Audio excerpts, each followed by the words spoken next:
بەناوی خی گەورە میهرەبان ئازیزانم سڵاوتان لێبێ و باینتان باش بە هیوای دەستپێکی هەفتەیەکی نوێ و ڕۆژێکی نوێ بەڵێ دەکەین لە تەندروستێکی ئارام و لە حاڵەتێکی بێرونی زۆر گونجاوە بن دوور من لە هەموو دەرد و بەڵایەک سواز بەخوام ڕۆژەرفە دەبوو بە هاوکاری هاوکارانم لە پەیامەوە لەگەڵ هاوکارم دانیال نورەدی بۆ بڵێ بەرگۆ بابەتی جیاوازی ئەمڕۆی پەیامی ڕۆژتان پێشکەش بکەین. دەستخۆشە. سڵاو و ڕەحمەتی خواتان لە بینەرانی عزیز خۆشحاڵم لە بەرنامەیەکی نوێ لە دەستپێکی هەفتەیەکی نوێ داهاتینەوە خزمەتان بۆ هیوایە کە ئەمڕۆ سەرجەم بڕگو و بابەتەکانمان جێگەی سوود و ڕەزامەندی ئێوەی عزیز بێت. ئەزان لە تەورەیەکەماندا باز لە زیانەکانی تیشک و سۆنەرەوە ئەو بابەتی کە زیاتر لەناو خەڵکا پێ دەوتێت ئەشیعە باسی دەکەیم زانی ئەو بابەتە یاخود ئەو تیشکانە چه زیانێکی بۆ تەندروستی هەیە. زۆر جار نەخۆش پێداگرێکی زۆرەکە لە پزیشکەکە کە دەبێت ئەو تیشکی بۆ ئەنجام درێت لەوانەیە زۆر جار نەخۆشیەکەی سادە بێت پێویست بەوە ناکات بەڵام بۆی زیاتر هاوڵاتیان وشیار بن نەخۆش وشیار بێت کە ئەمەش زیانی هەیەەوە دەبێت ئاگاداری بین زۆر پێویستنی لە هەموو کاتێکدا ئەمە ئەنجام درێت بۆیە لەم تەورێماندا بەگشتی باسی تیشک دەکەین باسی سۆنەر دەکەین و باز لە زیانەکانی دەکەین. بەڵایزان لە مێژوودا گەر ئاوڕێک بدەینەوە ڕووداوێک هەیە پێ دەوترێ ڕووداوی شەیدکردنی ئیمام حوسێین کەوایەکێکە لە ڕووداوە مێژووی و گرنگەکانی نێو مێژووی مسلمانان لە هەموو ساڵێک دەی محەڕام ڕۆژێک هەیە ساڵیادی وەفات و شەیدیکردنی ئیمام حوسێین و هاوڵەکانیەتی کەوا دوای دروستبوونی کێشە و ململانەی سیاسی لەسەر تەختی خلافەتی ئیسلامی لە ساڵانی 641 زاینی بەرامبەر بە 61 هیجری لە تەوەرەی دووەمی بەرنامەکەماندا قسە لەسەر ئەو ڕووداوە مێژوویە دەکەین وەروە ئەو پندانەی کەوا بۆ ئەمڕۆ ئێمەی مسلمانان دەبێت سوودیان لێ وەربگرین وەروە چۆن ئەو ڕووداوە مێژویانە بتوانین بکەینەوانەیە کە ئەم ڕۆژ مسلمانان دیسانەوە تووشی هەمان هەڵە و هەمان گرفتەکان نەبنەوە. وەروە لێ هەوڵ دەدەین لە ڕێگەی تۆڕی پەیامبەرانمانەوە لە شار و شارۆچەکان بتوانین کۆمەڵێک زانیاریتان بۆ بگوازینەوە.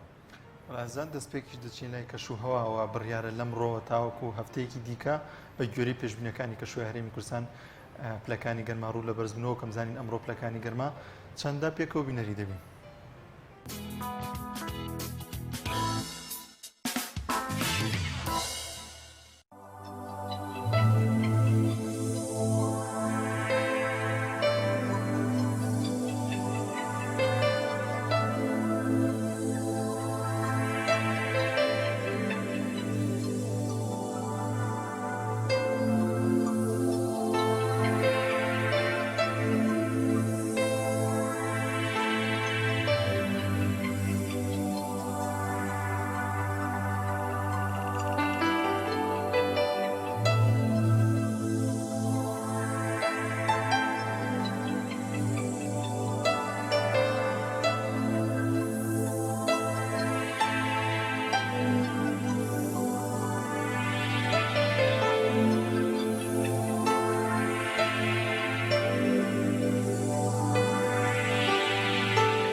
بینەرانی عزیز لەم تەورێماندا باز لە زیانەکانی تیشک و سۆنەر دەکەین لەگەڵیشیدا قازانجی هەیە بەڵام دەوترێت کە لە هەموو حاڵەتێکدا پێویست نییەوە پێویستە نەخۆش هۆشیارێکی وای هەبێت کە بزانێت لە چ کاتێکدا پێویستەوە پێویستیشە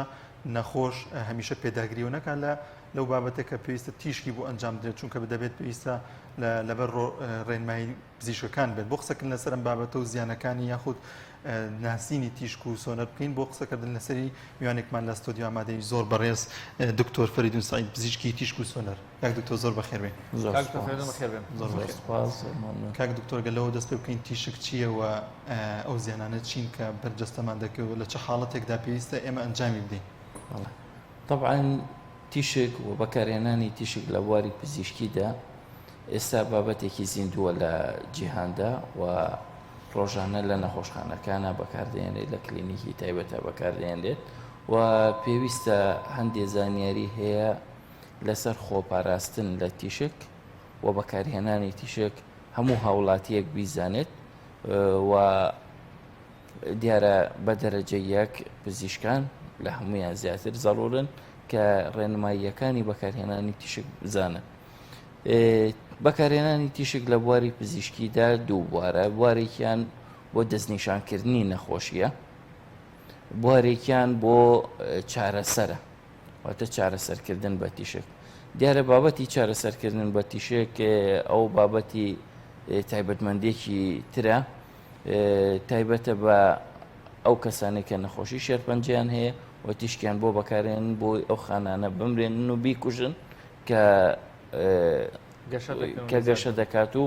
بەرەو خراپبوو نەچێت. ئەمە بابەتی ڕێدیۆتێراپی پێڵەن، واتە چارەسەرکردن بە تیشک و طبعاً تیشکێکی زۆر تایە بەکارێنرێت و وایە کات کۆنتترۆڵی ئەو نەخۆشیە بکات لەو جێگەی کە هەیە زیاتر نەڕات بەڵکو لەو جێگەیە بیپوکێنێتەوە. بەشی دووەمیان کە بابەتی تایبەتمەندی منە بابەتی دیاریکردنی نەخۆشیە بە تیشک، واتە تەشخیص بەکارهێنانی تیشک بۆ ئەوەی نەخۆشیەکان دیاری بکەین یەکێک نەخۆشیەکی هەیە. ئەمە طبعاً زیاتر ئەپلیکیشنی هەیە، زیاتر تەطبیقات و جێبەجێکردنی هەیە لە بواری خەستەخانەکانە و ڕۆژانە نەخۆش بەکاری ئەهێنێت و ڕۆژانە لە سنتەرەکانە چەندین جۆری تیشک بەکارهێنرێت. بە شێوەیەکی گشتی ئێمە کۆمەڵێک یاسامان هەیە، ئەم یاسایانە هەم لە ڕووی بڵێن بەڕێوبەرایەتی ژینگە یا دیژنەی ژینگە پارێزی هەم لەلایەن وەزارەتی تەندروستی و جیهە ڕسمیەکانی تەندروستی لە جیهاندا یاسای بۆ دانراوە و هەر وڵاتێک کۆمەڵێک یاسای جیهانی هەیە جێبەجێ ئەکرێت و هەر وڵاتێکیش یاسای تایبەتی خۆی هەیە بەرامبەر بە بەکارهێنانی تیشک و سۆنەر پێویستە ئێمە ئاگاداری بین و شارەزاییمان لێی هەبێت. زۆر باشە کاک دکتۆر، ئەو زیانانە چین کە ڕاستەخۆ بەرجەستە دەکەواتە نیشانەکانی زیانەکانی چین بە چه کاتێکدا دەرەکەوێت و زیانانێ ئایا بە یەک حاڵەتی تیشی یاخود دەبێت چەندین جارە و تیشکان انجام بدات؟ بەڵێ خۆی ئێمە کە کاتێک باسی تیشکەکەین چوار بەشی سەرەکیمان هەیە کە ڕۆژانە بەکاردێنرێت بۆ بواری تەشخیصکردنی نەخۆشی و دیاریکردنی نەخۆشی. یەکەمیان ئەکسڕەیە، تیشکی ئەکس کە لە کوردیا پێڵن تیشکی سینی باشە. ئەمە ئەشیعەی عادیە کە نەخۆش بۆ ئەگیرێت، بۆ سنگی ئەگیرێت، بۆ ئیسقانێکی ئەشکێت، بۆ جونگەکانی ئەگیرێت. ئەمە ڕۆژانە بەکار ئەهێنرێت لە ناو خەڵکە. بەشی دووهەم پێوترێت سۆنەر. سۆنەر بریتیە لە تیشکی سەرودەنگ، سەروبیستن و ئەمیش بەکارهێنانی زۆرە لە ناو خەڵکە زۆر بڵاوە و بە تایبەتی خانمان زۆر بەکارهێنن بۆ دیاریکردنی عمری مناڵ و سیحەتی مناڵ و ئەو بابەتانە و طبعاً ئەپلیکیشنی تریشی هەیە. بێجگەلەوە دوو بابەتی ترمان هەیە کە زۆر گرنگە، بابەتی سیتی سکانە، ئەشیعەی تەنووری.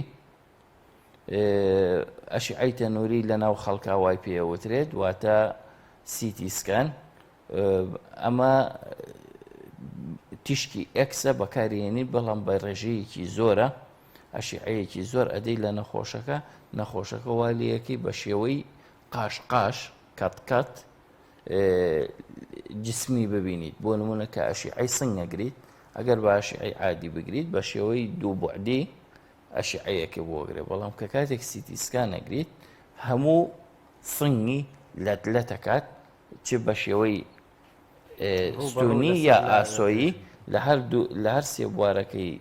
لە هەر سێ بوعدەکەوانەیە بە شێوەیەکی گشتی لەتیەکات بۆ ئەوی ئێمە ملیم بە ملیم یا نیو سانتیم بە نیو سانتیم یا سانتیم بە سانتیم بە پێی خواستی خۆمان و بەپێی نەخۆشیەکە ئێمە ئەتوانین بەشەکانی ئەو بەشە ببینین کە ئەشعەکەی بۆ وەگرین. ئەمە طبعاً شتێکی پێشکەوتوی متەتەوەر و زۆر باشە بۆ دیاریکردنی نەخۆشی، بەڵام لە هەمان کاتە زیانی هەیە پێویستە ئێمە بتوانین هاوسەنگی لە بینی زیانەکانی و سوودەکانیە بزانین. بەشێکی تر پێوترێت MRI ئەشعەی مغناتیزی لە ناو خەڵکە وای پێوترێت، هەروەکو ئەشعەی تەنووری هەیە، بەڵام ئەمە بەکارهێنێت بۆ دیاریکردنی کۆمەڵێک نەخۆشی کە بە سیتی سکان دیاری ناکرێت. ئەمە ئەمیان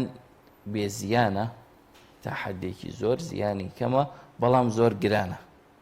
هەم وەکو جیهاز و وەکو ئامێرەکە زۆر گرانە و هەموو کەس و هەموو شارێک ناتوانێت بێتە بەردەسی و هەم وەکو نرخی تیشکاکەش. ئەم چوار بەشێ بە شێوەیەکی گشتی بەکار ئەهێنرێت لە دیاریکردنی نەخۆشیە. بەشێکی ترمان هەیە لە عێراقا کەم بەکارهێنرێت، ئەویش بریتە لە بەکارهێنانی ناوکی تیشکدار. ناوکی تیشکدار بۆ ئەوی واتە نەخۆشەکە دەرمانێکە خەیتە لە شێوانێ لە هەر شوێنێک ئەو نەخۆشیە هەبێت کە ئێمە مەبەستمانە ئەو دەرمانە تیشکەیەتەوانێ و دەستنیشانەکات کە لەو جێگەیە نەخۆشی هەیە. ئەمە لێرە لە عێراقا لەبەر ئەوەی چەکی سەدام حوسێن چەکی کیمیایی بەکارێنە کاتی خۆی و چەکی قەدەغەکراوی بەکارێنرا و بەزەی بە خەڵکانە هاتەوە لەسەر ئەوە حیساری ناوکی تیشکدەریش هاتە سەر عێراق و لە عێراقا قەدەغە کرا و خۆشمان نەزانین هەتاوەکو ئێستا ڕێگە پێدراو نییە و عێراق تا ئێستا داگیرکراوە لەبەر ئەوە بەپێی یاسای بەکارهێنانی ناوکی تیشکی و بەکارهێنانی تیشک لە دیاریکردنی نەخۆشیەکان بەپێی یاسای جیهانی قەدەغەیە لە عێراقدا بەکاربهێنرێت. هەرچەندە ئێستا هەندێک سنتەر کراوەتەوانێ، بەڵام ئەوەندەی من ئاگادار بم پێچەوانەی یاسا جیهانیەکانە. زۆر باشە. کاک دکتۆر لیزە دەچێتە قاڵبی تیشکەوە ئەو جۆرە لە بەکارهێنانی زۆرجار بۆ لابردنی خاڵ یاخود بۆ ناوچاو لە مەسایلی جوانکاری بەکارێنێ، ئەوانیش با بڵێن لە مەسایلی زیانەکانە زیانی هەیە یاخۆکو تیشک ئەکرێ مامەڵەی لەگەڵ بکرێ. ئەویش خۆی لەیزەریش بەشێکە لە بەکارهێنانی تیشک، بەڵام ئەوە بۆ چارەسەر بەکار ئەهێنرێت. بەشێکە لە بەکارهێنانی چارەسەر بە تیشک زۆر باشە، نەک دیاریکردنی نەخۆشی. کاتە دکتۆر ڕێنمایی بەڕێستان وەکو پزیشکێکی پسپۆری تیشک و سۆنار لە چه حاڵەتێکدا نەخۆش ئیسرار نەکا یاخود زۆر جار وەکو هاوکارە ماماژەی پێکرد نەخۆشەکە دەڵێ من هەر ئەمێ بیکەم وەکو قەلەقیەک حاڵەتێکی دەرونی هەیە، یعنی ئەگەر ضرور نەبێ بۆ تەشخیص یاخود بۆ چارەسەر ئەو زیانانە چین؟ ئەگەر کەسێک هەر ئاوا لەوەر حەزی خۆی و ئیسرارکردن لەسەر دکتۆرەکە بیەوێت تیشکی بۆ ئەنجام بدرێت، جایتر هەر کام لەو چوار بەشەی لە تیشک یاخود سۆنار کە باست کرد کە زۆر جار مەڵێن خانمان زیاتر بەکاری دێنن، زیانەکانی چین یاخود چی لێ دەکات، چۆن خۆمان لێ بپارێزین؟ لەو چوار بەشەی کە باسم کرد، تیشکی ئێکس و سۆنەر و سیتی سکان و MRI دوانیان هیچ زەرەرێکی مادی نییە بۆ نەخۆشەکە، واتە لە ڕووی جەستەییەوە هیچ زیانێکی پێ ناگات ئەگەر هەرچەندێک بەکاری بهێنێت. ئەو دوو بەشە سۆنەرە کە بە شێوەیەکی گشتی بڵاو لە ناو خەڵکە، سۆنەر هیچ زەرەرێکی نییە بۆ جەستەی نەخۆشەکە. هەم MRIش کە ئەشعەی مغناتیزیە بە زەرەری نییە بۆ نەخۆشەکە و هیچ تەفاعولێک لە لەشە ڕوونایە و هیچ ئایۆنایزیشن ڕوو نادات و کارلێک ناکات، لەبەرەوە ئاساییە بەکار بهێنرێت وەکو بەکارهێنان. باشە، ئەوەی کە زەرەرە چییە؟ بریتە لە زەرەری پارە کۆست. باشە، وەکو عەرزم کردن سۆنەر ئەگەر بکرێت ڕۆژانە طبعاً زیاتر لە 3600 نەخۆشی پێ تەشخیصەکرێت. ڕۆژانە ئەگەر بێت و لە ناو حکومەتە لە نەخۆشخانەی حکومیەکانە بکرێت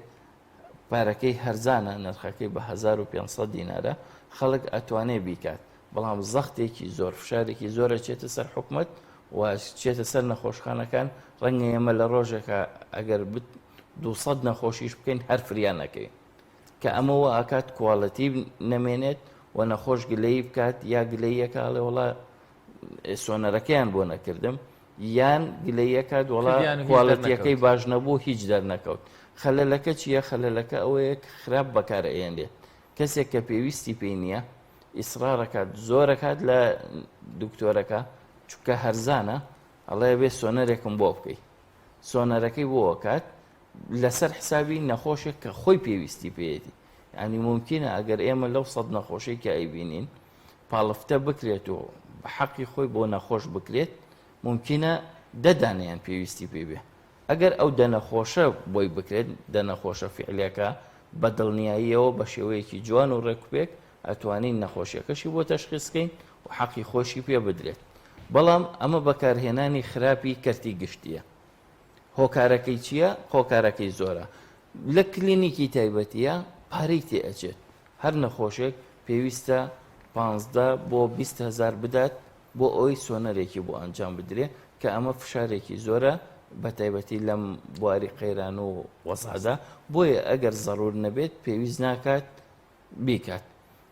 ئێمەڕژ بە هەمان شێوە زەرری نییە بەڵام زەختە لەسەر حکومەت و لەسەر کردی تایبەتی و نەخۆش بەڵام سیتی سکان و ئەشیعی عادی زەرری جەستەییشی هەیە بۆ نەخۆش لەبەر ئەوە ئەشیعی عادی و سیتی سکان بەبێ ڕەچەتەی دکتۆر و بە پێ ئەوەی دکتۆر بۆی بنووسێت هیچ نەخۆشێک مافی ئەوەی نییە بیکات و هەر کەسێکیش بیکات لە ڕووی یاساوە لە ڕووی تەندروستی و تاوانبارە بۆی نییە بە بێ داخوازی دکتۆر بیکات دکتۆریش چۆن قەرارەدات هاوسەنگی ڕاگرێت دیارە زەرەرێکی هەیە زەرەرێکی جەستەیی هەیە و لەمان کاتە سوودێکی هەیە بۆ نەخۆشەکە کە تەشخیصە ئایا کامیان قازانشترە ئایا باشی ئەوەندە ئەکات ئێمە ئەو تیشکەی لێبین ئێمە ئەوەندە کارمان پێێتی ئەوە دکتۆر هاوسەنگی ڕائەگرێت و قەرار ئەدات کە ئەم ئەشیعەیی بۆ ئەنجام بدرێت زۆر باشە کاک دکتۆر زۆر جا دەوترێت زۆر بەکارێنانی تیشک دەبێتە هۆی نەخۆشی بۆ منە شێرپەنجە یاخود غودا ئەمە تا چەند ڕاستە بەڵێ دوو هێنمان هەیە وەکو پێم وتیت ئێکسڕەی عادی ئەشیعەی عادی لەگەڵ سیتی سکانە ئەبنە هۆکاری شێرپەنجە ڕاستە و چەندین نەخۆشی تر نەخۆشی بۆ ماوەی و نەخۆشی بۆ نمونە تەسیل لە چاوەکات تەسیل لە سنگەکەت لەو بەشانەکات ئەمە لە کاتی زۆر بەکارهێنانە بۆ نمونە کەسێک دۆسێکی دیاریکراوی بۆ دانراوە بۆ نمونە لە ساڵێکە بۆ نەخۆشێک تەبعاً ئەمانە هەمووی یاسای هەیە نەخۆش چەندی بۆ دانراوە تیشکی بەرکەوێت کارمەندێک کە موچە و پارەکەی لەسەر ئەو ئیشەیە چەندێک بۆی هەیە لە ساڵێکە تیشکی بەرکەوێت و کەسێکیش بە ڕێڕەوی لای تیشکە ئەڕوات ئایا تۆ مافی ئەوەت هەیە تیشکی بەرکەوێت منداڵێک لە سکی دایکە چەندێک تیشکی بەرکەوێت ئەمانە هەر هەمووی بە یاسا ڕێک خراوە واتە نەبەو شێوەیەیە کە خەڵک لی تێگەیشتووە بۆ نمونە ئەمە کارمەندمان هەبووە دووگیان بووە لەگەڵ دووگیان بۆ توێتی کاکە من نایەمەوە بەلای تیشکە خوا حافیز تۆ موچەت لە سەریەتی ژیانت لە سەریەتی تۆ چۆن ژیانە عینەکەی لە کاتێکە تۆ هیچ دۆسێکە بەرناکەوێت هیچی بەرناکەوێت تۆ ئەشیعەکە ئەگریت و بە پارێزگاریەکی تەواوانێ ئیشەکانەیەکەی بۆ زەرەری مادی لە خۆتیت ئەڵێ من ئیشەکە ناکەم لەبەرەوەی دووگیانم لە هەمان کاتە بەعەکسەوانێ خەڵکێکی تر هەبووە گوێی پێنەیەوە مەسەن ئافرەت بۆ دووگیان بووە یا نەخۆش بۆ ئێحتیمامی بەخۆی نەیەوە تیشکێکی زۆری لێدراوە لە دوای 20 ساڵ 25 ساڵی تر تووشی نەخۆشی بۆ مزعفاتی لەسەر دەرکەوتووە لەبەر ئەوە هەردووکیان ئەبێ وریابین و ئەبێ بەپی یاسا و ڕێنماییەکان ئێمە ئەم کارانە جێبەجێ بکەین هەر کەسێک ڕێژەیەک ڕێی پێدراوە جا ئەم ڕێژەیە طبعاً ڕێژەیەکی زۆرە بە تایبەتی لە بواری تەشخیصە کە تیشک بەکارێنین. بۆ نمونە ئەگەر کەسێک نەخۆش بێت، ئەگەر کەسێک نەخۆش بێت لە ساڵێکە 600 ئەشیعەی عادی بۆ بگیرێ، لە ساڵێکە 600 ئەشیعە، یعنی تقریباً ڕۆژی 2 ئەشیعە، هەموو ڕۆژێ 2 ئەشیعە ساڵەکە. دوای 25 ساڵ باشە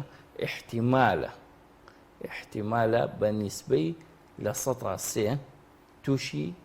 نەخۆشی شێرپەنجە ببێت. یعنی احتیمالەکە زۆر کەمە، احتیمالەکە زۆر کەمە بە تایبەتی لە پیرە. بۆ نمونە کەسێک تەمەنی 50 ساڵە یا 6 ساڵە، 6 ساڵ عادەتەن خەڵک تا 70 بۆ 80 ساڵەژی وانە 6 ساڵە ئەڵێ وڵات تیشکی لێمەیە. کاکە ئەمە ئەگەر تیشکەکە بگاتە ئەو حەدە زۆرەش کە لێی ئەدرێت باشە لە 95 ساڵیە ڕەنگە لە 100 احتیمالە تەسیری تێ بکات، لەبەرەوە زەرەری نییە. بەڵام مناڵێک کە تەمەنی 5 ساڵە و پێویستی بە ئەشیعە نییە وانە زیاتر معڕەزە بۆ ئەوەی کە تووشی نەخۆشیەکە ببێ، تۆ بۆچی ییت تیشکێکی زیادی لێ؟ ئەم یاسایانە ئەبێ تەنزیم بکرێت و ڕێگەواتە ڕێنمایی بەڕێستان بۆ شێوەیە تا تەمەنی کەمتر بێ هەوڵ بدەن ئیشاعی بۆ نەگرن یاخود تیشکی بۆ بەکارنێن لەگەر مەگەرەوەی زۆر زۆر نەبێت. بەڵێ لە منداڵە ئەبێ کار بکەین بە سۆنەر و ئێماڕای بەڵێ لەگەڵ بابەتی کلینیکی. ئەمە تەشخیصیەکەیت و نەخۆشیەکان دیاریەکەیت. ناچار بووی تیشکی بۆ بگریت مشکلە نییە، ئەتوانی بگریت چونکە دۆسێکی کەمە باشە. یعنی هیچ مناڵێک نییە لە کوردستانە نەخۆشیەکی هەبێت لە ساڵێکە 600 ئەشیعەی بۆ بگیرێت، شتیوان نییە. لەبەر ئەوە بەو ترسە نییە کە خەڵک لێ ئەترسێت باشە. لە هەمان کاتیشە مادام زەرەری هەیە کە شتێک پێویست ناکات، بۆ نمونە نەخۆشێک لە ژوورەوەیە مەفروزە ئەشیعەکەی بۆ بگیرێ، مرافقێکی هەیە لە تەنیشتیەوە وەستاوە وەڵا بە ناترسێ یا نازانم چی پێویست ناکە ئەچمە دەرەوە و خۆم دوورەگرم لە تیشکەکە بۆچی تیشکی زیادی لێبە، یاخود ئەگەر مەجبوریت لە ژوورەوە لەگەڵ نەخۆشەکەی بمێنی سەدرەیەک لەبەرەکە، ئەم سەدرەیە وقایەکات و ناڵێ تیشکەکەی بەرکەوێت. لەبەر ئەوە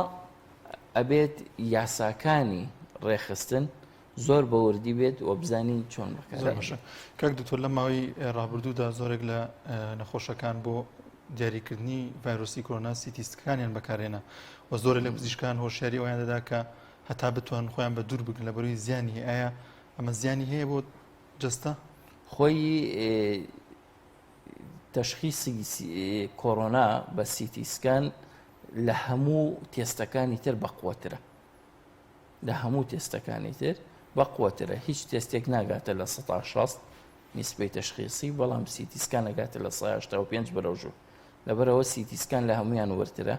و ئێمە چەندین حاڵەتمان هەبووە بۆ فەحسەکانی تر نێگەتیڤ بوون، بەڵام بە سیتی سکان زۆر وێران بووە حاڵی. لەبەر ئەوە یەکێکە لە ڕێگاکانی تەشخیصی دیارەکە پێما بێت. بەڵێ تا چەنە ئەمە یەکێکە لە ڕێگاکانی تەشخیص و ڕێگەیەکی معقولە و ئەکرێ بەکاربهێنرێت. دوو هەموو کەسێ بەکاری بێنێت نە، بۆ چونکە فعلا سیتی سکان مزعفاتی هەیە و خراپە. ئەیکێ قەرارەیەت دکتۆرەکە قەرارەیەت نەک نەخۆشەکە، یعنی زۆر جار بەداخەوانێ نەخۆشەکە ئێلحاحەکات و ئەو شتانە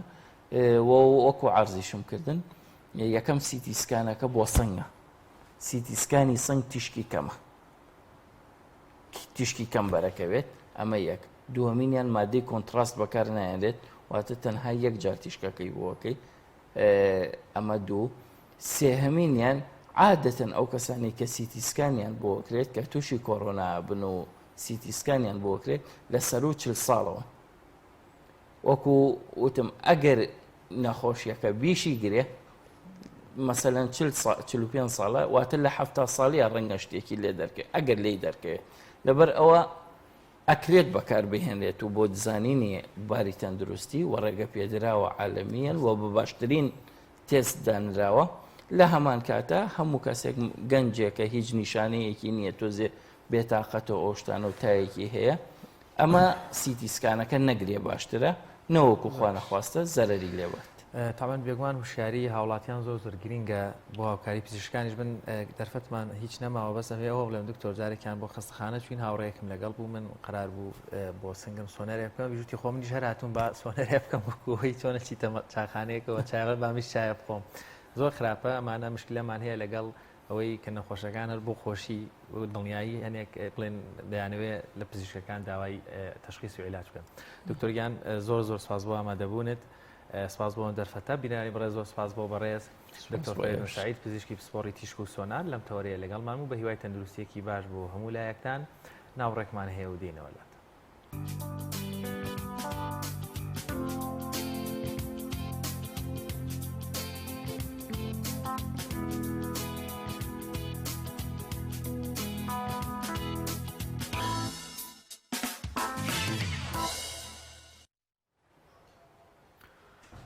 بەڵێ ئایزان دووبارە سڵاوتان لێبێ هەوڵدەین لە تەوەری دووهەمی بەرنامەکەمان قسە لەسەر ڕووداوێکی مێژووی بکەین لە مێژووی مسلمانانە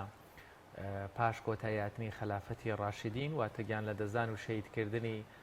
ئیمام عەلی کەوا چوارەهەمین خەلیفەی خلافەتی ڕاشدین دەبێت گرفت لەسەر جێگرەوەی خلافەتی ئیسلامی دروست دەبێت دوای ئەوەی کەوا لە نێوان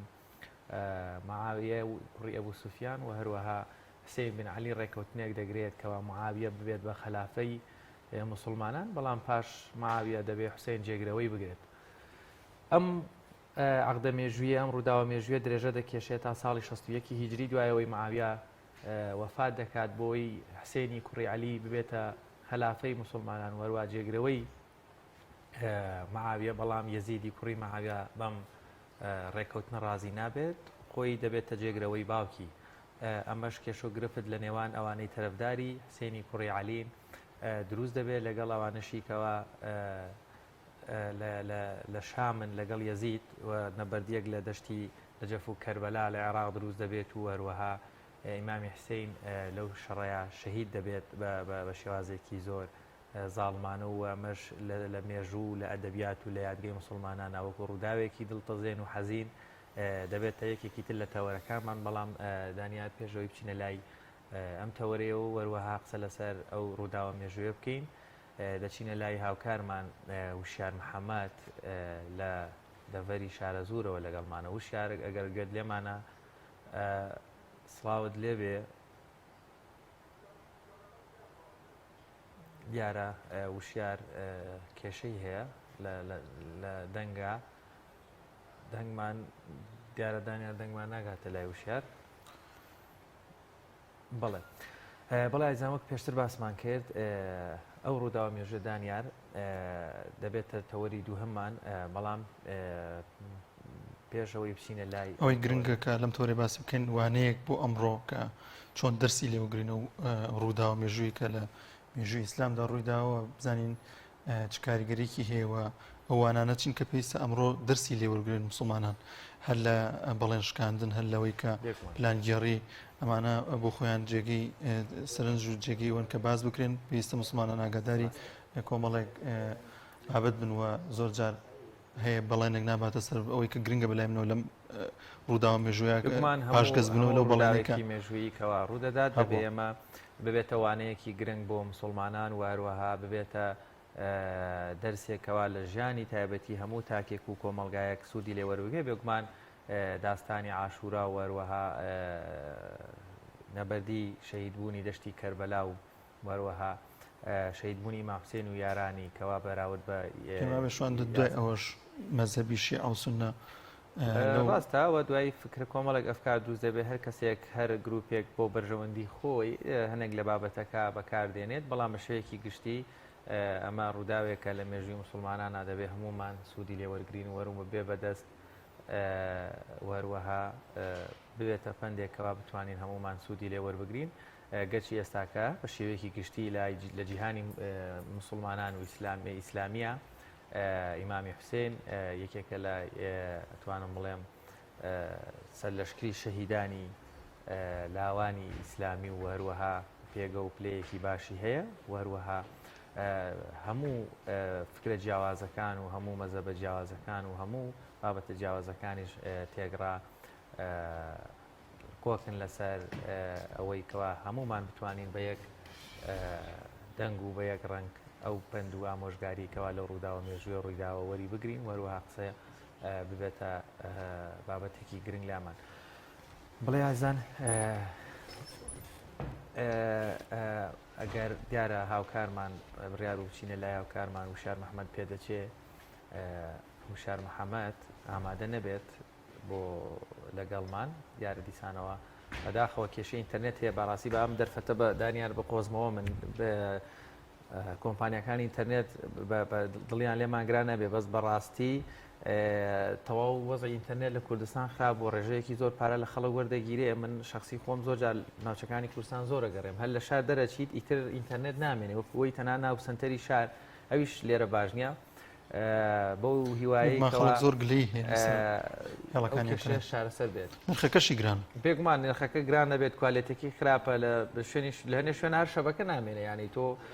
کە لە کاتێکی شاسانە دانانی بۆ شێمە هەمیشە لە هەموو بابەتەکان وا دەکاتکەوە کێشە و گرفت دروست بێ هەر لە شار دەردەچی ئیتر ئینتەرنێت نامێنێت تۆ تووشی کێشە و گرفتە بیت بۆ هیوایەکە و کێشانە چارەسەر بکرێت و بتوانین هەموو هاوڵاتیان سوودمەند بن لەو ئەتەرنێتەوە تۆزێگەوەی هەیە خەڵک دڵی پێخۆش بێت و بتوانیان کاتی بەسەر بنیاخ و سوودی لێبین ئەویش خەریکە بەرەو خراپبوون دەچێت لە بریوی بەرەو باشبوون بچێت. ڕاستە. بینەرانی عزیز ناوڕێکمان هەیە و تاوەکو کێشەیەکی هونەریمانەیە چارەسەری دەکەین و دێنەوە خزمەتتان.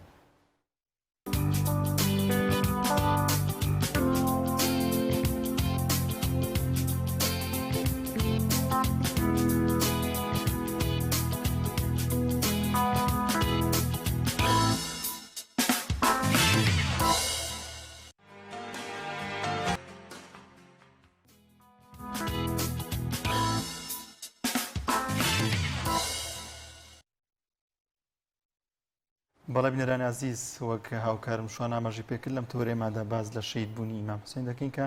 ڕۆژێکی وەک ئەمڕۆدا لە ساڵی 680 بوو 641 زاینی بەرامبەر بە 61 کۆچی لە کەشوهایەکە لەدەی محەڕەم بەیانیە بەڵام ئێمە ئەمڕۆ یادیەکەینەوە لە دەشتی کەربەلا شەید کراوە ئەمەش بووە پەڵەیەکی خراپی بەسەر مێژووی ئیسلامەوە ئەمڕۆ لەم تۆرێماندا باز لە شەید بوون و پند و ئامۆژگاریەکان وەردەگرین لەکە لەو شەید بوونی ئیمام حوسێندا دەکەن بە میوانداری زۆر بەڕێز مامۆستا ئەحمەد شەریع مامۆستا زۆر بەخێر بێ. مامۆستاگیان بەخێر بێ. سپاس کە میوانی بەرنامەکە.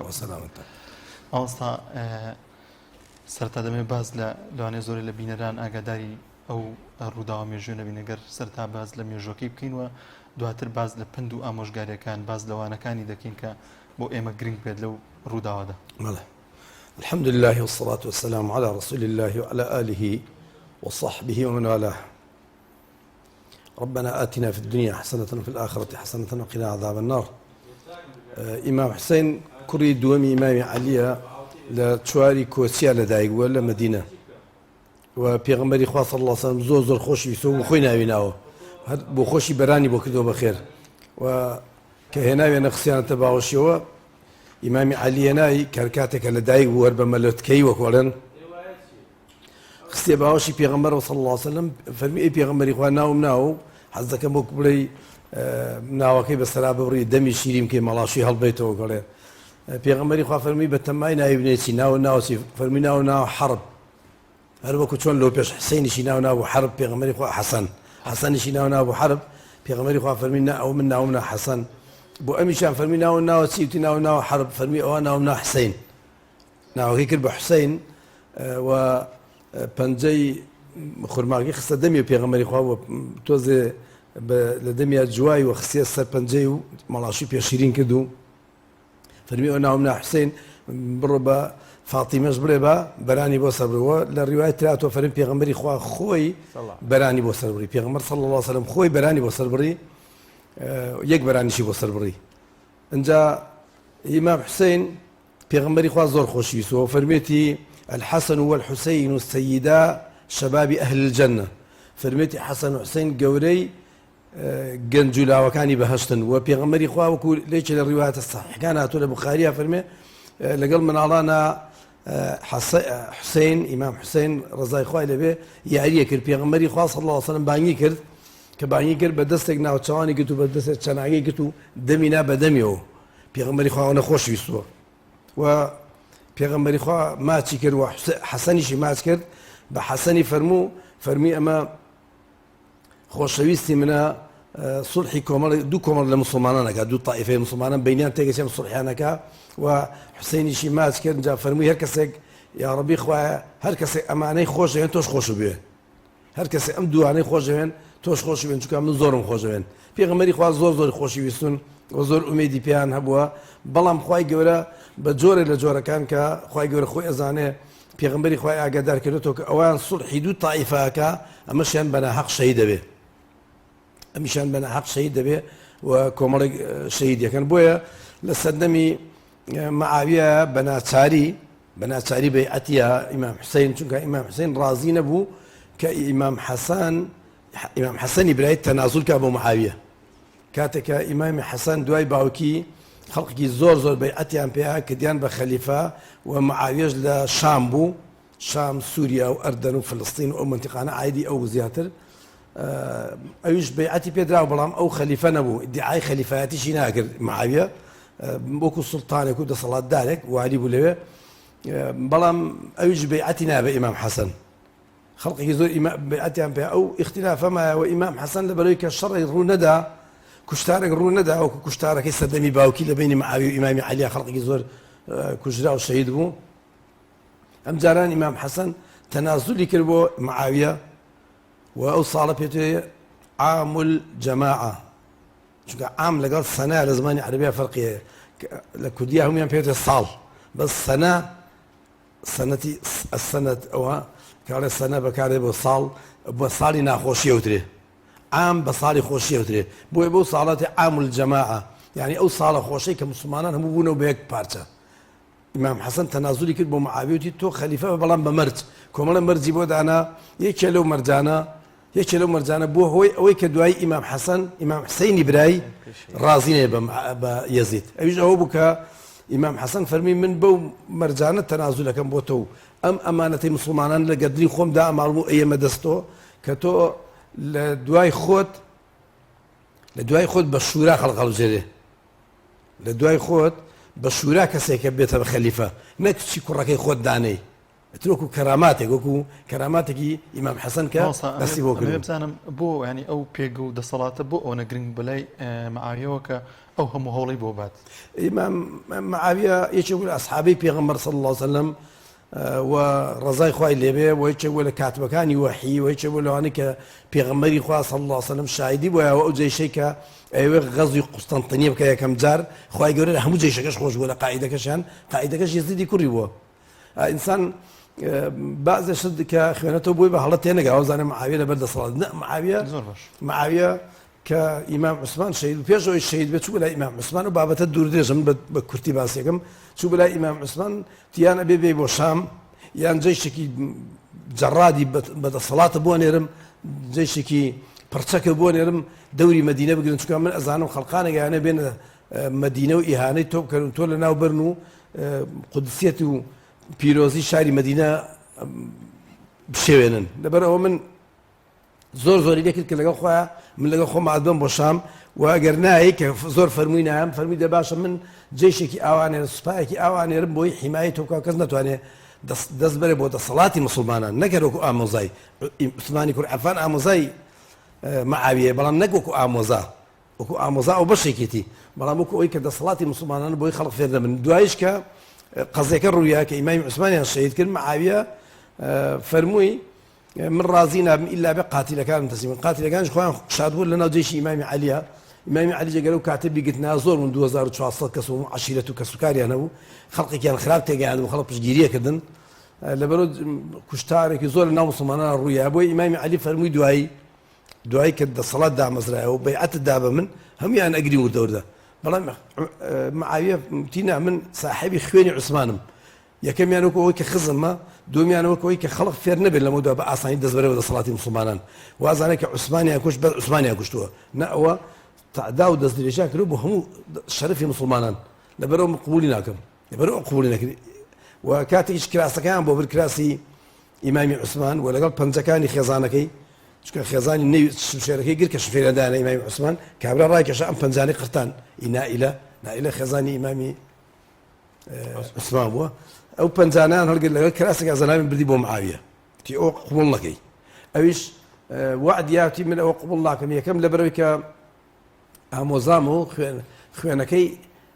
عایدی منە لە نەسی قورئانە خوێنەکەی عایدی منە و دووەمیش لەبەرەوەی کە جارێکی خەڵک دەست درێژ دەکەن بۆ خوێنی موسڵمان اینجا ئیمام حەسەن بۆی گەڕاینەوەی چونکە معاویە بە دوای دەسەڵاتانە چۆی بزانین هەرچەند یعنی زانەکان فەرموون عادڵترین پاشا عادەترین سوڵتان نەک خەلیفە عادەترین سوڵتان و چاکترین سوڵتان کە خەڵقی زۆر خۆشیاویستووە بە ماڵ و ماڵێنە خۆیان فیدای کردووە معاویە بووە چونکە ئەوەندە چاک بوو لەگەڵ خەڵقیە بەڵام ئیتر ئەو خلافە کەوتە بینیانەوە لەسەر ئەو بۆ خوای گەورە ویستیوە بۆ کە ئەو دوو تائیفە موسڵمانە شەڕکێتە بینیانەوە زانەکانیش فەرموون ئیمامی عەلی ئەحەقتر بووە بۆ خەڵق و ئەسحابە بە زۆری بەیعەتیاندا بوو بەڵام ئیمام حەسەن ئەو مەرجێ بۆ دانا کە دوای خۆی خەلیفە هەڵبژاردنی خەلیفە بە شورا بێ وەکو سەردەمی ئەبوو بەکر و عومەر و عوسمان و عەلی وەکو سەردەمی ئەوان بە هەڵبژاردن بێ بە میراثی نەبێ ئەویش وعدی پێیە لەگەڵ کۆمەڵی وعدیکە بەڵام دوای ئەوە یەزیدی کوڕی دانا کە یەزیدی دانا هەر لە ڕێوە ئیمام حوسێن ڕازی نەبوو خۆر ئیمام حوسێنیش نەبوو ئەهلی مەدینە ئەهلی مەککە خەڵقێکە زۆر لەملا و لەلا خەڵقی کوفە و زۆر شوێنێکە کە ئەوان ناوێرا زۆر دەری بڕن ئەوانیش لەگەڵیان بوون بەڵام خەڵقی مەککە و مەدینە بە هیچ شێوە بەیعەتیان نایە چونکە ئەوان هەموو تابعی ئیمامی حوسێن بوون لەگەڵ عەبدوڵای کوڕی زوبەیر و عەبدوڵای کوڕی عەباس لێیە بوو عەبدوڵای کوڕی عومەر لێیە بوو جابری کوڕی عەبدوڵا لێیە بوو عەبدوڵای کوڕی جەعفەر لێیە بوو کۆمەڵێکی خەڵق مسلیمی کوڕی محەممەدی کوڕی ئیبن حەنیفە لێیە بوو مەسەلەن مسلمی کوڕی عەقیل لێ کۆمەڵێ لەو ئەسحابانە و لەو ئەسحابە گەورانە لێ بوون کە بەعزێکیشیان تابعی زۆر لێ بوو وەز ئەسحابەی زۆر لێ بوون کە پشتگیریان نەکرد کە ئەنگو با بەیعەت نێن حەقی خۆیەتی چونکە ئەو یاسای شورای تێگاوە یاسای شورا کە قەینا بە چەند شێوازێک خەلیفە هەڵبژێردراوە لە سەردەمی ئەبوو بەکر بە شێوازێک بووە لە سەردەمی ئیمامی عومەر بە شێوازێک بەس هەمووی لە قاڵبی شورایە بووە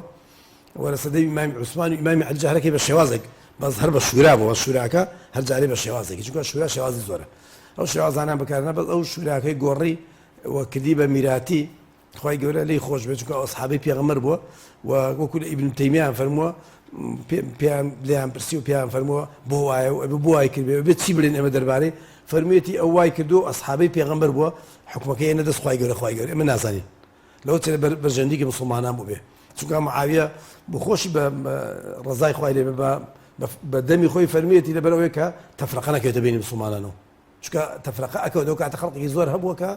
وتیانە بێ یەزید دانی بەتایبەتی خەڵقی شام کە باوکی ئەوە چاک بوو لەگەڵیان وتیانە بێت تۆش ئەو دانەی خەڵقی شەو ڕازی نەبوو خۆی مامۆستا زیاتر گرفتەکە لەسەر معاویە نییە معاویە کە با بڵێن سەردەمی خلافەتەکەی جێگیر دەبێ و جێگە دەستی دیارە پاشایەکی عادل و منتیقەی شام و خلافەی ئیسلامی لەو کاتەیە زۆر بەهێز و پلە و مەنسەبێکی باشی بێت لەسەر ئاستی سیاسەتی نێو دەوڵەتیش بەرامبەر دەوڵەتەکانی بەتایبەت ڕۆمەکان کە لەهابوون لە کاتی جێگرەوەی معاویە کە یەزید دەبێتە خەلیفەی مسڵمانان و هەروەها قبوڵ نەکردنی ئیمامی حوسێن لەبەرەوەی ئەو بێتە خەلیفە و ئەم کێش و گرفتانە کە دروزە بن یعنی هۆکارەکانیان چییە دەبینی ئەمڕۆ ئێستای مسلمانانیش دیسانەوە فەرموو لە مزگەوتێکەوە بۆ مزگەوتێکی تر یەکێکمان قبوڵ نییە لە کاتێکە ئەگەر تەنها ئاوڕێک لە مێژوو بدەینەوە ئەگەر یەزید قبوڵی شورای بکردایە ئەگەر ئیمامی حوسێن لەبەر خاتری مسلمانان مەسەڵەن قبوڵی یەزیدی بکردایە یعنی کۆمەڵێک لێبوردن و لێخۆشبوون کە ئیسلام لە لێبوردن و بۆ لێخۆشبوون و بۆ ئاشتەوایی هاتووە یعنی ئەم کێش و گرفتانە پاڵنەرەکانی چین یعنی خۆی ئەمە ڕەنگە بەقەت ئەسحابەیەکی سەردەمی پێیانبەری ئیسلام و وەروە تابعینێک و ئەهلێکی یارانی ئەو ڕەنگە ئەوەندە متەقی و تەخوان بە تەخوا نەبین لە کاتێک ئەوان تووشی ئەو هەموو تۆزێک کێش و گرفت و شەڕ و کوشتارانە بینەوە ئەبێ ئێمە ئێستاکە دوای 1440 ئەوەندە ساڵ چۆن بتوانین ئەو وانەوەکو وانەیەک بۆ خۆمان وەربگرین وەروە ببێتە مەنهەج و دەرزێک کە هەرگیز دڵی براکانی خۆمان لە یەک نێشێنین مزگەوتێکی برایانێکی تر و مزگەوتی برایانێکی تر لە یەک دوو کۆڵانە ئەوەندە کێش و گرفتمان دروست نەبێ بۆچی جیهانی مسلمانان بەم شێوەیە دەڕوا بۆچی دەرز وەرناگرین ئەم کێشەی ئێستای مسلمانان ئەگەڕێتەوە بۆ کۆمەڵەشت یەکەمیان هەر طبیعەتی اختلاف وایە خوای گەورە اختلافی داناوە لە بینی خەڵقەوە اختلافی داناوە لە دینەکە اختلاف جیایە تەفرەقە جیایە اختلافەکە خوای گەورە وای داناوە ئەم مەزهەبەکان هەبوون و هەر لە سەردەمی پێغەمبەر اختلافە بووە کۆچکردنی پێغەمبەر بچێ بۆ مەدینە نەچێ لە زۆر شتێکا کەسە ناکرێ باسیکەن لە مردنی پێغەمبەرە مردوویان نەمردووە لێرە بینێژنیان لە مەدینە بینێژین لەکوێ یعنی ئەوە اختلافە بووە و حتا زانەکان بابەتیان نووسێ لەسەر کە مەلایکەت اختلافیان هەبووە ئەرێم زەلامە مردوو بیبم بۆ بەهەشت یان بێم بۆ جەنەت ئەوگوێ بم بۆ بەهەشت ئەوگوێ نایبم بۆ بەهەشت ئێمە بۆ ناو جەهەنەمەکان اختلاف تەبیعەتێکە خوای گەورە دایناوە اختلاف یعنی فراوانی ئەو دینە اختلاف جیایە تەفرەقە جیایە ئەوەی ئەوان اختلاف زۆر اختلاف نابێتەوەی تەفرەقە ئەنجا سەرێکیشە بۆ تەفرەقە لە چیە لە نەفسی ئینسانەوە نەفسێتی ئینسان پاڵی پێوەنێ ئەوەی کە دینەکە دایناوە اختلافە تەفرەقە نییە تەفرەقەکە خەڵق دروستیەکە ئەوەی ئیمام حسین ئەوانە نابێت ئەمە ئێستا کرێکە خەڵقێکە نفسی پاڵی پێوەنیان خەڵقێکە زۆر شارەزانیە لە ئیسلامیان خەڵقێکە کەس شایدی بۆ نای ئیمام حسین پێغەمبەری خوا شایدی بۆیەوە پێغەمبەری خوا صلی الله علیه و سلم چەندەها جار و لە چەندەها شوێنە شایدی بۆیەوە کە ئەمە نەک بەهەشتیە گەورەی گەنجەکانی بەهەشتە ئەمە لەگەڵ منە لە باشتە من ڕیحانەی بنە لە باشتا پێغەمبەر فەرمێت من بۆن بە ئەمەوەکەم لە باشتا لەبەرەوەی ئیمام حسین کە ڕازی نەبوو بۆی کە خەڵق فێر نەبێت دەستکاری دین کە خەڵق فێری ئەوە نەبێت کە ئەمە مەبدەئی شورا بۆ خۆی بیگۆڕێ اینجا هیچێکش لەوە دوابێ شتێکە بگۆڕێ هیچێک لەوەدا شتێکە بگەڕێ زۆر هەبوو لە خەلیفەکان شتێکە ئەنگۆڕیوە لەوە دووە خەڵقیش نەیرا لێیان هەڵگەڕێتەوە لەبەرەوەی ئیمام حسین کە هەڵگەڕاتەوە زانەکانە فەرموون ئەو پەڕی ئازایەتی و مەردایەتی و ئەو پەڕی لێبوردەیی و فیداکاری بوو بۆ دینی خوا لەبەر لەو دووە عەبدولمەلیکی کوڕی مەروان لەبەر چاوی خەڵقا ڕەحمەتی خوای لێبێ خەلیفەیەکی باش بووە چەند زوڵم و زۆر کراوە لە سەردەمی ئەوە وە لە سەردەمی ئەوە عەبدوڵڵای کوڕی زوبەیر شەهید کراوە بەڵام هەستا یەکسەر لە جیاتی نوێژی جەژنکە ئینجا وتارەکە بخوێنێتەوە چکە جومعە جەژن پێچەوانەی جومعەیە جومعە لە پێشا وتارەکە خوێنێت دوای نوێژەکە کرێت ئەی جەژن لە پێشا نوێژەکە کرێت دوای وتارەکە خوێنێتەوە ئەو هەستا لە پێشا وتارەکە خوێندەوە کەس قسەی نەکرد بەڵام ئەگەر ئیمام حسین لێوی قبوڵی ناکرد لەبەر ئیمام حسین ئەو مەبدەئی شورایەشی قبوڵ نەکرد لەبەرەوە بە ناشەرعیە زانێت لەبەر کۆمەڵ هەبوو بووە یەکەمیان ئەو بووە یەکەم ئیرادەی خوای گەورە بۆ زانەکانە فەرموون ئیرادەی خوای گەورە ویستی وابوو وئین طائفتان من المؤمنین اقتتلوا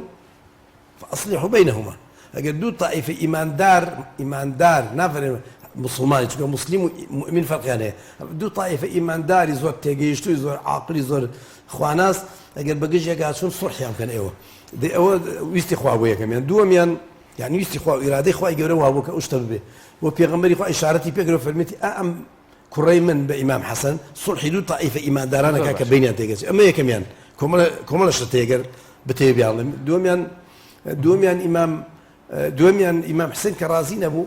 مەعاویە مەرجەکەی ئیمام حەسەنی نێناجێ شوراکەی گۆڕی بە وانەیەک لەو هەڵوێستەی ئیمامی حوسێنەوە فێر دەبین ئیمامی حوسێن کەوا بە قەولی پەیامبەری ئیسلام درودی خوای لەسەر بێ بەڵێنی بەهێشتی بێدراوە و وەروەها ئەو ڕێبەر و سەرلەشکری جوانانی مسلمانانی بەهەشتە کەسێکە لەو پلۆ مەنسەبەیە ئامادە نییە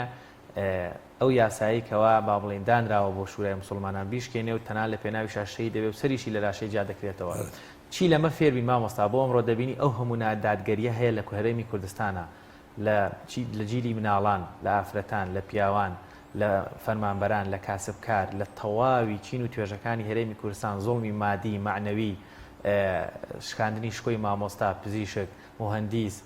کرێکار کاسب مامۆستایانی ئاینیانی ئەوەی زوڵم بێ ئەوەی نادادگەری بێ ئەوەی نەعەدالەتی بێ ئەوەی بێویژدانی بێ ئەوەی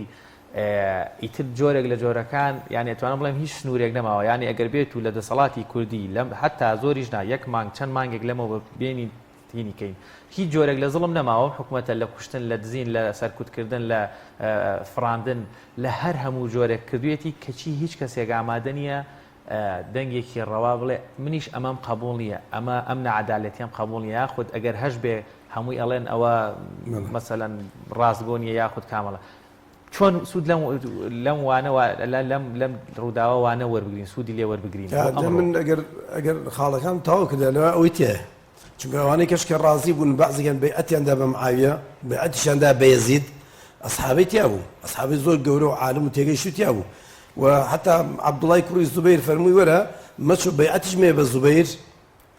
بەیعەتیش مێ بە من چونکە ئەویش هەر خەلیفە بوو ئەو خەلیفە بوو ئەو خەلیفەی ڕاستی بوو لە ڕاستی ئەو هەڵبژێردرا بوو چونکە خەڵقی مەکە و مەدینە ئەسڵ بوون ئەو کاتە ئەوان ئەویان هەڵبژار بوو خەڵقی زۆریش لە شوێنیانی کە خەڵقیان لەگەڵ بەڵام مەچۆ بۆیە ئێمە لێرە بەیعەتت دەینێ پشت دەگرین یارمەتیت دەین کۆمەکیت دەکەین هەموو شتێک لەگەڵاکەین مەچ بووە خۆر ئەوەی کە بەیعەتی ناوە بە یەزیدتر ئەو نەبووە خەڵقێکی زۆر وەکە ڕازی نەبوو خەڵقی بۆکو بووم باسی خەڵقی مەکە و مەدینە کە ئەسڵی دینەکە لێو بووە و کۆمەڵ ئەو هەموو ئەسحابە گەورەی کە لێو بوون گەورەی ئەسحابەکان لەو سەردەمایە کە مابوو عەبدوڵای کوڕی عومەر بوو عەبدوڵای کوڕی عەباس بوو عەبدوڵای مەسەن ئەوانە بوون عەبدوڵای کوڕی جەعفەر دوای ئەوان ودواء وكمان خلق كيزور بلا هيك بيئتي نابو بلا اوان كبيئتكان يمكن ام اللي دانشين حتى عبد الله يكون زبير يفهم فرمي من بلدك بلاتك امينه من اللي دانش وكسنا دزدرش كابو كعبه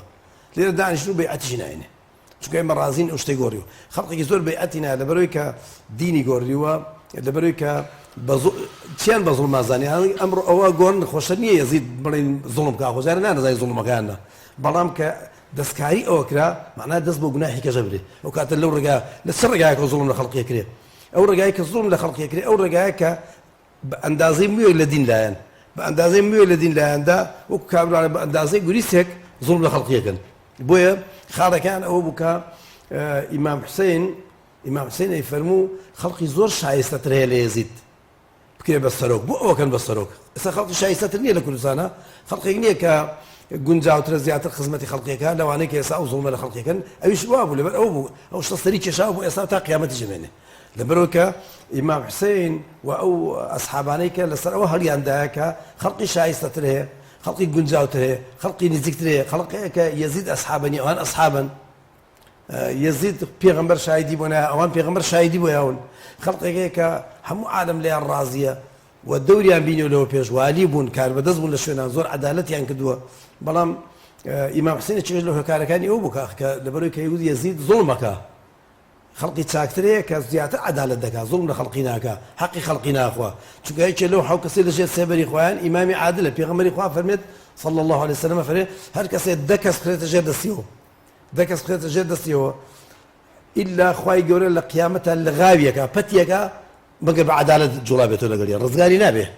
ئەوان خۆ ئینسان کەسا وازانێ وتا حکمی ژەکەن و هیچ زەرەیشی نە ئەوە مێنێتەوە لای خوای گەورە وخوای گەورە بەقەدر مسقال زەڕێک زوڵم قبول ناکە هەروەکو چۆن بەقەدر مسقال زەڕێک بەقەدر بەشە گەردیەک چاکەون نابێت ئەمە مێنێتەوە بۆ لای خوای گەورە بەس خەڵەکە قبولیەکە قبولکردنەکە شتێکی تیا با پێ بڵێم پێش بچین سەر قسەیەکەی قبولکردنەکە ئەو ئەسحابانەتیانێن بۆی قبول ناکەن بۆی خوێن نەڕژێ ئێستا ئەوانەی چوونە سەر کورسیە ئامادەن زوڵم تعداد دەست درێژی لە ماڵ لە مەڵک لە شەرف لە کوڕی خەڵقی لە خوێنی خەڵقی لە خوێنی ئەو کوردەی کە ئاهەنگوو ڕزگاریەکەی مەسەلەن هەموو ئەوانیان کردووە ئێستا گەر کەسێک بیە لە ئەمبا ئەو کورسیە بەهۆی ئەو کورسی ئەو شتاکەن بە ئاسانی لەو کورسی داناسن کە لاژ نەچوون خوێنە ڕژێ زۆربەی زۆری خەڵقی هەتا لەم بەهاری عەرەبی ئەوانەشە کۆمەڵە لە زانان ڕێیان لەگەڵ نەبوو هەنگوو کوشتارێکی کۆی سووریا ڕوایە هەنگوو ئەوانە کورسیەکان لێ بۆ ببت کورسەکانە پەرستن نایەتە خوارە وەکو بەشار ئەسەد کە نایەتە خوارە ئەو زوڵم زۆرە ڕوایە خەڵقی ئێستاش کە خەڵقێکەیە پێی قبول ناکرێت لە سوڵتەی لەمانیش گەورەتر هەڵگەڕاوەتەوە لە حیزبی بەعس هەڵگەڕاوەتەوە ئامادەش بوون خەڵکی زۆر خەڵقی ئێستا 4 کوڕی لە ئینتیفازەکەیان کوژراوە خۆشی هەر لەگەڵ بووە خەڵقێکەیە کە چەند ساڵ فیرار بۆ لە ژوورا و لە ژوورا دانیشتە ئامادە نەبوون تەنازڵگا بۆ حیزب بەعس و چەکی هەڵگرتەوە دژی حیزب بەعس بەڵام لە ئەمانە کە هەڵناگەڕێتەوە ئێستا ئەزانێت کە ئەمانە دەستیان چێتە خوێنی کورد ئەو کاتە خەڵقێک هەڵەگەڕایەوە خەڵک دەستی بۆ بەسنگەوە گرت هەنگوو دژی حیزب بەعس هەڵگەڕاوەتەوە لە دوژمن هەڵگەڕاوەتەوە لە زوڵم هەڵگەڕاوەتەوە بەس ئێستا میلەتەکە واتێکیشە زۆربەی هەر زۆری فەقیر و فوقەرات و خەڵق داماوەکە و ئەوەی پشتگیری خۆیانەکە واتێکیش گەرێکی هەڵگەڕێتەوە نەک وەکو لە معاویە هەڵگەڕاوێتەوە وەک لە ئیمامی عومەر هەڵگەڕاوێتەوە وازانێت لە خوا پێغەمبەر هەڵگەڕاوەتەوە لەبەرەوە خەڵقەکەش لەگەڵیانە خەڵقەکەش بە زوڵم و زۆری نازانێت خەڵقەکەش بە خۆشی ئەزانێت لە قەی ناکە هەر حکومەتی کوردی بێ زوڵمیشمان لێو قەی ناکە بەس زوڵم هەر زوڵمە ئاگر هەر ئاگرە کەسە بیسووتێنێ زۆر باش ماوەسا یەکێکی تر لەوانانەی کە بەلایمنەوە زۆر گرنگە شکاندنی بەڵێنە 12000 هاوڵاتی بەڵێنیان ناکە ئیمام حوسێن بێتە کوفە و کەربەلا بێعەتیان پێیاوە تا هەواڵەکە چوو کە هاتنەوە پەشیمان بوونەوە ئەمە لە ئەمڕۆیە ئەیبینین بۆ نمونە ئێستا خەڵکێکی زۆر زوڵمی لێکرێ ناڕازیە بێ ینی دەنگی هەیە ئەوە تا خۆپشاندانەکە بەڵام کە نزیکی هەڵبژاردن بوویەوە بە بڕێک پارە بە بڕێک شت هەڵە خەڵەتێت و دووبارە هەر زاڵمەکان هەڵەبژێرنەوە چەند کەسی ئامۆژگاری ئیمام حوسێنیان کردیان مەچەوە ئەو باوکو باسمە کرد ئەو عەبدوڵایانە عەبدوڵای کوڕی عەباس عەبدوڵای کوڕی زوبەیر عەبدوڵای کوڕی جەعفەر جابری کوڕی عەبدوڵا محەممەدی کوڕی حەنیفە کۆمەڵێک لەو ئەسحابانە ئامۆژگاریان مەچوو عەبدوڵای کوڕی زوبەیری مەچوو قەتەلوا ئەباکە وقەتەلوا ئەخاکە باوکیان کوژ براتیان کوژ درۆیان لەگەڵ باوکو براکە تاکرد لە پێش خۆتا بەیعەتەکان شکان فێریان لێکردن ئەڵێ دوای ڕۆی تێر ئەڕۆم کە ڕۆی تێمە حەقێکە ئیلا من ئەبێ خوێنی خۆمی لەسەردانم تەنازولی لێ ناکەم لەو حەقە بۆی خەڵک فێر نەبێ بە ئاسانی دەست بەرە بۆ حەق ئەڵێ کە ڕۆی لە ڕێگا تووشی فروزدەق بوو فروزدەقێکی بوو لە شاعیرەکان ئەڵێ کوتی بۆ بەرەو کوێسی ئەی ئیمامتی بەرەو عێراقتی بەگوێ منەکەی مەچۆ من وەکو کەسێکی بچووک ئامۆژگاری دەکەم من حەدی ئەوەی ئامۆژگاری تۆکەم بەس من خەڵقی عێراق ناسم ئەوانەی کە بەیعەتیان داوە بەتۆ مەچۆ تی بۆ تی وەڵڵاهی ئینەهم قلوبهم معك وسيوفهم عليك فەرمی ئەمانە بەدڵ لەگەڵ تۆن بەس شێرەکان لەگەڵ دژمنەکەتایە دێن ئەتکوژن و بۆشە دەگرین دوایی دێن ئەشگرین کورداری خۆماناڵێ بەڵێ لە کورداری خۆماناڵێ لەگەڵ گورگ گۆژە خۆن لەگەڵ مەڕیش تەعزێدانن تی ئاوان لێکەن مەچۆ بەڵام ئیمام حوسێن تێر ئەچم چونکە ئێمە ئەمرمان پێکراوە کە دیفاع لە حەق بکەین تا ئەمرین لەبەر ئەوە بزانێت کە ئەم خەڵقەش ئەوەی تیا ئەم خەڵقی عێراق هەر وەختی خۆ بەعام چونکە تێکەڵە و پێکەڵی کۆمەڵ خەڵقی زۆرە لە چواردۆری دنیاوە هاتون و خلافە و وڵاتی عیلم و شاری عیلم بەغداد بووە خەڵقەکە ماوەتەوە نەوان ماوەتەرەکی خەڵقی شوێنێکە بە زەحمە دەگونجێن ئیلا پێغەمبەری خوا فەرمێتی دوعای کردو بۆ شام دوعای کردو بۆ یەمەن تیان ئەی پێغەمبەری خوا بۆ یەمەن فەرمێتی شام و یەمەن تیان ئەی پێغەمبەری خوا بۆ عێراق فەرمێتی شام و یەمەن تا سێ جار دوای فەرمێتی ئەو وڵاتی فیتنەیە دعوه جا مامۆستا حەدیثە ڕاستە چونکە گەر یعنی چۆنە بە دوعای خێری بۆ عێراق نەکرد بێ بەڵێ ئەو حەدیثە صحیحە ئەوە کە مەسەن دوعای بۆ شام و یەمەن کرد بۆ عێراق نا پێغەمبەری خوا لە شوێنە وەکو معجزەی پێغەمبەری خوا نەگەوەی دوعای بۆ نەکرێ پێغەمبەری خوا دوعای بۆ هەموو خەڵقی کردو بە گشتی دوعای بۆ خەڵقی عێراقیش کرد بەس لەو شوێنەیە بۆی کە خەڵک دوای بیجێڕێتەوە ئەم هەموو فیتنە بوو چاوەلێ پێغەمبەر وەختی خۆی فەرمووی وڵاتی فیتنەیە وڵاتی فیتنە پێغەمبەر دوعای کرد دوعاکەی جیرانە بوو تێگەیشتی دوای ئەم فیتنە بووە لە عێراقا ئێستا خەڵکی دەوێنێ پێغەمبەر دوعاشی کرد بۆ خەڵقی عێراق و جیراژ نەبوو نەوانیە پێغەمبەری خوا صلی الله علیه وسلم بۆکو ئەوەی کە معجزەیەکی پێغەمبەری خوا کە ئیزانی لەم وڵاتە فیتنە ڕوو ئەدای نەخۆ لە شوێنی کا دوعای کرد بۆ خەڵقی عێراق و وەسیەتی کردو بۆ خەڵقی عێراق و خلافە ئیسلامی لە مەدینە و کە گوێزراوە یەکەم شوێن هاتووە عێراق هاتووە کوفە هاتووە بەسرە و ئەسحابەی زۆر هاتوون بەسرە و کوفە خزمەتیان کردووە لەبەر ئیمام حوسێن يعني يكسري نسوة دسكا بالشر وآجا وأمان إمام حسين يكم زار بيعتنا لما مكة دانشت لمدينة دانشت ودواء أو شو مكة لما دانش ونروي وتي ناس بويشوني كشو أوانج نين دز درجنا كان بومولاته شو أمولاته خاي جورا أميني كده بويشر وآجاوي تيانا بيوخيني تيانا رجع بس من بيعدنا هم عليك الشورى نقريو بلام دواء أو مرحلة كم مرحلة دوامي إنجا كزاني أوان بتمان خلقيان نار بولاي وأجر بيعدنين واكين انزا او بيعتي ورقي خلق العراق خلق كوفه ولا زاتر خلق بيعتي عن بها ويك بيعتي عن بها بزايد دوان زازار كم خلق كي زوري شان قلابو خلق مكه ومدينه شي قلابو لبرو امام حسين فرمي بي ما هو راس كينو بو يخلق في النبي يعني خطك اخوه بيغمر دانا وخلق دسكاري كان او راس كاتغوني يزيد كوجيان خلق كوجي وخلق امان كوجن بس کوشتنی خەڵقیان بەلا کوژرانی خۆیان و خەڵقیان بەلاو ئاسانتر بوو لە گۆڕینی دین چونکە پێغەمبەر صلی الله علیه وسلم خۆی و ماڵ و مناڵ و ڕوح و گیانی خۆی و ئەسحابەکانی کردووە بە قوربانی حەقیقەتی ئیسلام سعید نەوڕەسی ڕەحمەتی خوای لێوێ کە بردیانە بەردەم خورشید پاشا محکەمەیە کرد تی تۆش وەکو برادەرەکان دەوتان مەیتەکان بە مزگەوت هەڵاوەسرەوە تۆش وا لێکەین چونکە تۆش داوای حکمی ئیسلامەکەی تی من ئەگەر 1000 ڕوحم هەبێ ئەیکەم بە قوربانی یەک حەقیقەتی ئیسلام ئیسلام وای پەروەردەکردن بۆیە ئیمام حوسێن نە لەبەر شەڕ بووە نە حەزی لە شەڕ بووە و زۆری ویستێتی بەیعەتیان باتێ حتا دوایی کە نامەی نار ینی خەڵقێکی نار بۆ لای عوبەیدوڵڵای کوڕی زیاد کوتی پێیان بڵێ لەم چوار خاڵەیەکیانەکەم یان ئەگەڕێمەوە بۆ مەدینە با ڕێگان مەنەچمەوە بۆ مەدینە یانە چم دەستەخەم ئیزنم مەنەچم بۆ شام دەستەخەمە ناو دەستی یەزیدەوە یعنی بەیعەتی ئێمێ ئەوە لە هەموو سەرچاوەکان هاتووە کاتی شەڕەکە ئێستا شەڕەکە ڕووی نەبوو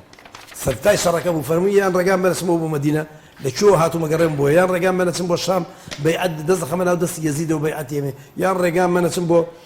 سنوورەکانی ئیسلام لەوەکو مسلمانانی کە ئەجەنگم و خزمەتی ئیسلامەکەم یعنی ڕازی بوو بەڵام عوبەیدوڵڵاش خەریب و ڕازی بێ بەس کابرایەکە بوو پێیان نەگوت ذیلجەوشەن شەمەر ذیلجەوشەن ئەو شەمەرە وتی نا وا مەکە بڵێ ئەبێ دەست خێنا و دەستی خۆمەوە ئیمام حسینشتی بە حایەت دەست ناخەمەدا دەستەوە چکە تۆ مسلمانە کوشتە تۆ محەممەدی کوڕی حەلیفە کوشتە بە ناحەق تۆ زوڵمە لە خەڵکی کوفە کردووە لەبەرەوە لەوێ شتەکە لەوا ڕوویە هەتا زانەکانە فەرن ئیبن تەیمیە وا فەرمی ڕەحمەتی خوای لەوێ فەرمی ئەو شەمرە نەبیە زیاد ڕازی بوو ئیمامی حوسێن ئەچوو بۆ مەدینە نەچوو بۆ لای یەزید بەیعەتیان نەچوو لە شوێنەکانی سەرسوونەکان جیهادیە کرد بەڵام ئەو شەمرە تێکیە وتی نابێ بێ دەست چیم و بە جۆم بکەی زۆر باش زۆر سپاس بۆ مامۆستا ئەحمەد شەریعە سوپاس کە میوانی بەرنامەکەم مامۆستاگیان زۆر سپاس خوازای خێرەباتەوە تەمام بابەتە قسەی زۆر هەڵەگرێ بەڵام زۆر استفادەمان لە فەرمایشتەکانەکەی ئینشەڵا هەموومان سوودی وەرگین سپاس بۆ ئامادەبوون گەڵاوکارم شوان بەرنامەی ڕۆژمان پێشکەشکردن بۆ هیوای کە سەرجەم بڕگە و بابەتەکانمان جێگەی سوود و ڕەزامەندیەوەی عزیز بووبێت